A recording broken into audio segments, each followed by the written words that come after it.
Your son. Send him on his way to heaven. By your own hand. It's not too late if you act fast.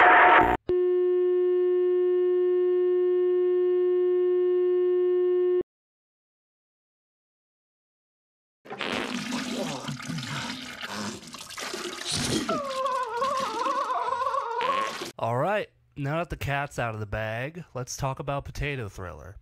Now, if you remember my last video, I said the game had potential. I truly do believe that. Underneath me poking fun at the game, I do believe there are good elements in it. I did think the PT parody bits were fairly well done. The atmosphere was spot on. The one jump scare with the Marshmallow Man worked really well.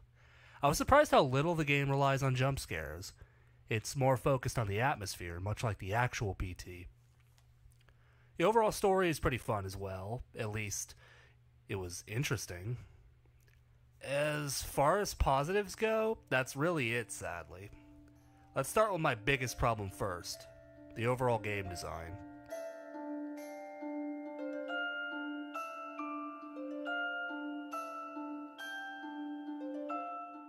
If I had to describe this game in one word, it would be schizophrenic. The game has no clue what it wants to be. It's a horror game, and it's a silly game. It takes itself seriously, but it's also really stupid. It's first person. No, well, never mind. Now we're third person. Some would say this is gameplay variety. It isn't. It's more accurately described as unfocused. This game can be divided into two parts that are diametrically opposed to each other. The first half is what you've seen already. It's the PT parody part. Well, I call it a parody, but it's not really a parody. It's more like a ripoff. Not a very good one either. In my first video, I tried to get the point across that the game is very hard to take seriously. I truly have no idea whether or not this game wants to be taken seriously, and that's a huge problem. For horror games to work, you have to take it seriously. Horror and humor are opposites. Imagine putting ice cream on a pizza. It just doesn't work. In the second half of the game, it turns into a third-person, narratively driven, stealth, action platformer? That's the best way I can describe it. This section centers around hunting the titular Potato Man, a dangerous serial killer who deep fries his victims to the bone, their skin melting away, and their screams getting louder and elevating in pitch until the boiling oil scorches their lungs, putting their long and torturous suffering to an abrupt end. A killer who is literally a potato with cat ears, plastic eyes, and high heels stuck to it. Can you take that seriously? I'm sorry, that's just dumb. And dumb is okay. I just wish this game would decide on a tone. That's my problem. These third-person sections seem a lot more haphazardly designed with no sense of balance. These stealth sections are by far the worst parts. The stealth just plain doesn't work. It makes no sense. Enemies can still kill you when you're sneaking around, and yet at the same time I've had them walk right through me and nothing happens. These enemies are so much faster than you, so you can't outrun them, and stealth doesn't work for shit. So how the hell is this reasonable? Funny enough, if you die 2 or 3 times, all of the enemies straight up disappear. That's amazing. Even the developer knows this is bullshit, so instead of, actually fixing the broken stealth, he takes the lazy way out and just deletes the enemies. That's not the only places where this happens. This happens in some of the platforming levels as well. Speaking of which, these levels suck too. Your movement speed is so frustratingly slow and slippery, it makes any kind of platforming feel terrible and imprecise. 2 things platformers should never feel like. Maybe it would be better if you had a jump button, but you don't. Even though you can jump in the first person section. What the fuck? Why do I have a jump button in the not platforming bit, but no jump button in the actual platforming bit? Seriously? Another terrible thing is you have to complete these levels fast, or else the Potato Man will just appear in front of you and kill you. That isn't scary. That's just annoying. Stop it. It's not funny.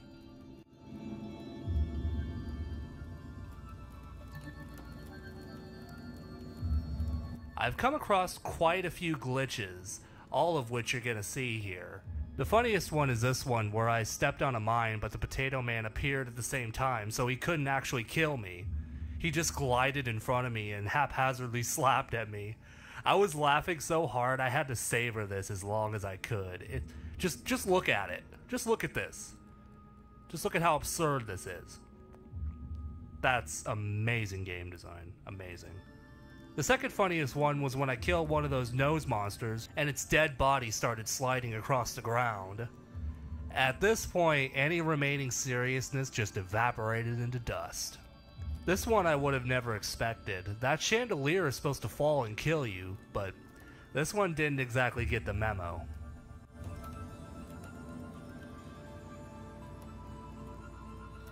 This story has so many holes in it, you would swear it was a target dummy at the gun range. Let's just start from the beginning. So this is Quindolin. Quinn here is a bounty hunter trying to track down the Potato Man. He has his robot son here named Dexter. Yes, he has a robot son. No, we never find out why, and no, it's never expanded upon. Hell, that would have been a badass game on its own. A badass bounty hunter who builds himself a son to make up for the family support that was unfairly taken from him as a young boy. Quinn gets a call from a lady who has located the Potato Man buying frying oil at the grocery store. Yes, I'm dead serious. With gusto, our beloved text-to-speech robots board the helipad to depart on their mission. I am seriously wondering what drugs this kid was on when he was writing this. That query will only grow as the game continues. The first PT-style bit, you're playing as Quinn, who gets captured, as you've already saw in the beginning. Okay, so wait a minute. Wait 1 minute. Quinn is supposed to be a bounty hunter, yet he just went in through the front door? Real subtle. Never mind that, why does this bounty hunter have no weapons whatsoever? All he has is a shitty little flashlight. How exactly do you plan on apprehending this guy? As you'll see later, Quinn sucks ass at hand-to-hand combat. How the hell are you a bounty hunter? You could build an artificial human capable of advanced artificial intelligence, but you can't fight for shit? Sure, that makes sense. In the second portion of PT, you're actually playing as Dexter looking for Quinn in the PT hallway. Eventually you walk down the hallway until the game blatantly tells you to enter the code 361993, an obvious nod to the 204863. Then you have to play a totally random minigame you have to win to get the right hallway. One of them you burn ghosts, one you go to bed, and the last one you have to cross the street. I mean, it's just so freaking random. I mean, imagine if I just cut to something completely random like this. Tell me why I felt like as a virgin with rage. Tell me why I thought you girl my age. Tell me why I never want to hear you say I have a boyfriend. Believe it or not, there is a reason for these minigames. Dexter is being invaded by a computer virus named Source Nose. I don't really know what the deal is with all the noses. Am I missing something? Is there some kind of deep symbolism involving noses? Or maybe this represents the game as a whole. On the nose. I'm not convinced that's intentional. It doesn't make any sense to me that we're playing random minigames to get rid of Source Nose. Wouldn't it make more sense to have like a boss fight of some sort? These minigames are the most out-of-place thing here. And that says a lot. Dexter finds Daddy and they both escape. They then find a horrific hellspawn trapped in a big purple box. Oh man, look at those eyes. Look at those lips. Oh my god, her eyelashes don't even line up with her eyes. This thing is far scarier than Potato Man. Anyway, she convinces you to confront Potato Man at Potato Tower. Then again, what's the difference? She sends you to Potato Tower to rescue her husband, a farting potato with a top hat. I'm not questioning that. I don't think the developer did either. This is where the platforming sections start. This level sucks the most. You have to evade giant spinning spikes that are magnetizing themselves to Quinn's ass cheeks. They kill you instantly, and there are shitloads of them. This would be horrifically frustrating if the dev didn't eventually delete most of them. Again, bud, just fix your broken ass game. Just make them move in predictable patterns. That's it. Can't be that difficult. This room is far more annoying than difficult. Also, this happens.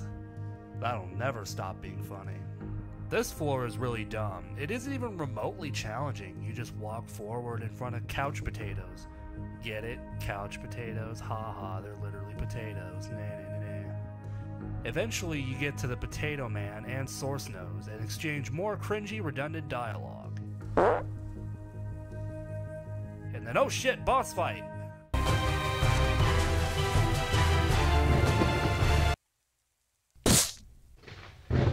Knockout. Potato Man wins. Again. Oh. Wow. Quinn, you are the worst bounty hunter ever. No joke. No. You just suck. I'm sorry. You just suck. And now Quinn is about to get deep fried. And, I'm pretty sure you can climb out of that. I mean, seriously, you can climb out of that. Come on, Quinn. Climb out of it. Just climb out of it and tackle him. You could easily... And he actually does get deep fried? Oh.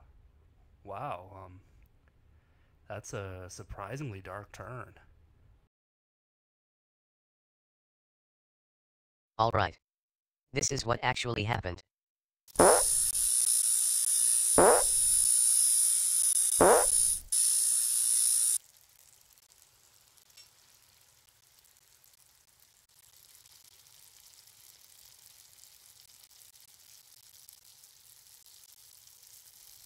Okay, so make sure you're sitting down before I tell you what happens next. Okay, are you sitting down? No, seriously, you need to sit down before I say this. This is going to sound so insane, what I'm about to tell you. Just sit down. Just sit down right now. You comfy? Okay, good. So it turns out Potato Man is a robot that was built by Source Nose, the computer virus. I'm not shitting you. Source Nose built the Potato Man to okay, I'll just let him explain it. I can't do this justice. I created Potato Man because I wanted to learn more about humans. I wanted to see how well humans would interact with artificial intelligence I created. In order for humans to not be suspicious of anything, I designed Potato Man to fit in. I made him not look like a robot, so he would fit in with everyone else. I created his body out of a potato, because humans are very organic creatures. I thought it would be best to create a robot out of something organic as well. Everything was going fine until he started deep frying people for no reason.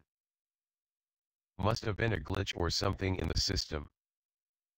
Holy hell, there are so many things wrong with that. First of all, saying humans and potatoes are the same because they're organic is like saying a car and a 777 are the same thing because they both have wheels. Second of all, he started deep frying people because of a glitch? That's a pretty big glitch. There's no way that wasn't intentional. Okay, no. I'm not going to keep going or else we'll be here all day. Source Nose kills Potato Man, but in exchange for saving Quinn, Dexter had to agree to let Source Nose take over his operating system. As Source Nose is corrupting Dexter's brain, Dexter is left no choice but to sacrifice himself for the good of all mankind. Thank you for everything, Dad. I love you.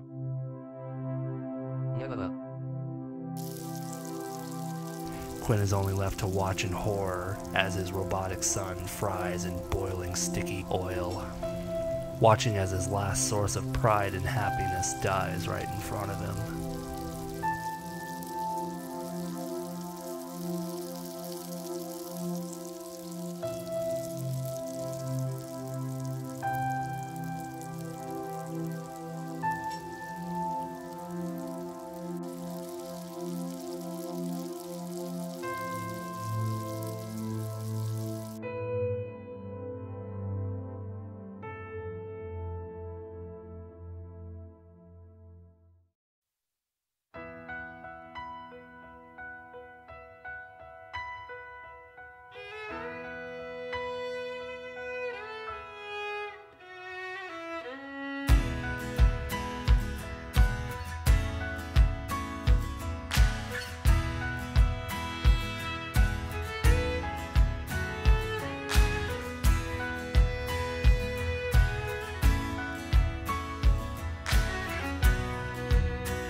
shed their light upon his moment of doubt and pain.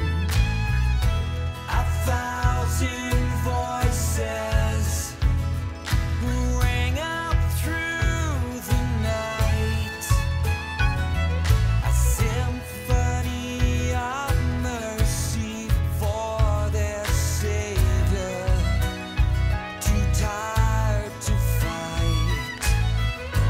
And as the chorus grew, a thousand hearts beat true.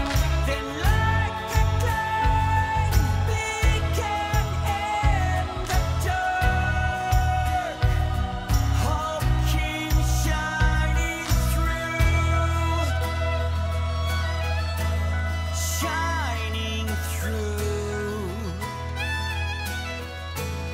shining through.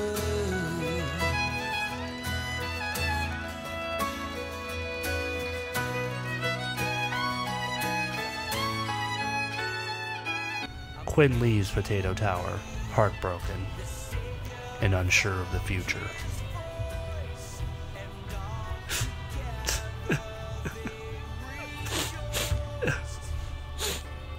I'm sorry.